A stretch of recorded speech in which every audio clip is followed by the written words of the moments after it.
અંકલેશ્વર નગરપાલિકા દ્વારા વિકાસના વિવિધ કાર્યો હાથ ધરવામાં આવ્યા છે, જેના ભાગરૂપે આજરોજ નગરપાલિકાના વોર્ડ નંબર 4માં આવેલ અક્ષર કોલોની ખાતે નવી ડ્રેનેજ લાઇનના કામનું નગરપાલિકાના પ્રમુખ લલિતાબેન રાજપુરોહિતના હસ્તે ખાતમુહૂર્ત કરવામાં આવ્યું હતું.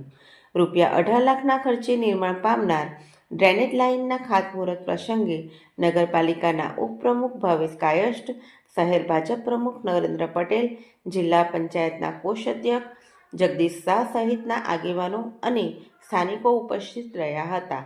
નવી ભૂગર્ભ લાઇન નિર્માણ બાદ સ્થાનિકોની પાણી ભરાઈ રહેવાની વર્ષો જૂની સમસ્યાનો અંત આવશે. આજરોજ અંકલેશ્વર નગરપાલિકા દ્વારા વોર્ડ નંબર 4માં અંદાજિત 18 લાખના ખર્ચે ડ્રેનેજ લાઇન નાખવાનું ખાતમુહૂર્ત કરવામાં આવ્યું. આ ખાતમુહૂર્તમાં શહેર પ્રમુખ શ્રી નરેન્દ્રભાઈ, કોષાધ્યક્ષ જગદીશભાઈ શાહ, ઉપપ્રમુખ ભાવેશભાઈ, પૂર્વ प्रमुख विनय भाई और यहाँ स्थानिकों हाजिर रहा था।